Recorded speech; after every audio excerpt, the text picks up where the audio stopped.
এক প্রকারের নামাজ আছে যা পড়লে 84 বছর নামাজ পড়ার সওয়াব হয়। আপনি জানেন ইশরাকের নামাজ পড়লে হজ করার সওয়াব, উমরা করার সওয়াব আল্লাহ আপনাকে দিয়ে দেন। আপনি জানেন 4 রাকাত সালাতুত তাসবিহ নামাজ পড়লে আপনি বুড়া হন চাই যুবক হন, অতীতে যত গুনাহ করেছেন, যত ভুল করেছেন সব মাফ হয়ে যায়। নতুন গুনাহ, পুরাতন গুনাহ, সগীরা কবিরা, জানা অজানা সব মাফ হয়ে যায়।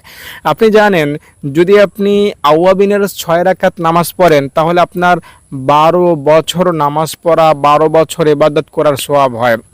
আপনি জানেন এভাবে অনেক নামাজের কথা, তাহাজ্জুদ নামাজ পড়লে জান্নাতের দরজা খুলে যায়, আল্লাহ তাআলা রহমতের দরজা খুলে যায়, আল্লাহ তাআলা খুশি হন। এভাবে অনেক নামাজ আছে, এক এক নামাজের এক এক রকমের ফজিলত রয়েছে।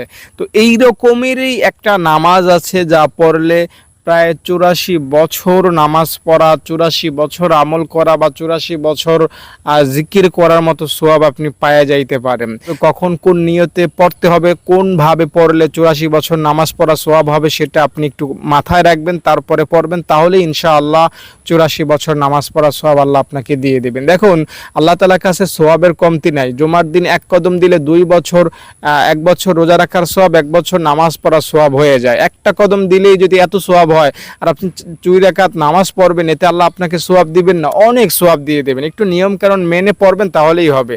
নিয়ম কারণ হলো আপনি 2 রাকাত পড়ে আবার 2 রাকাত পড়বেন, 4 রাকাত চাশতের নামাজ পড়বেন। যে কোনো সূরা দিয়ে পড়তে পারবেন, এতে কোনো সমস্যা নাই।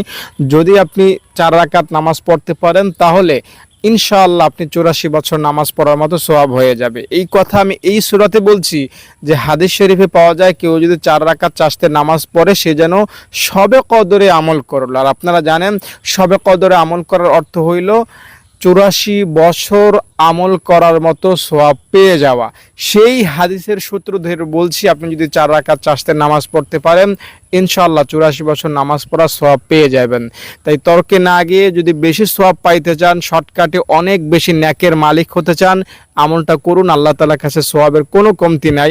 একটু আসমান জমিন নিয়ে গবেষণা করলে, একটু ভাবলে আল্লাহ আপনাকে 70-80 বছর সওয়াব দিয়ে দিবেন।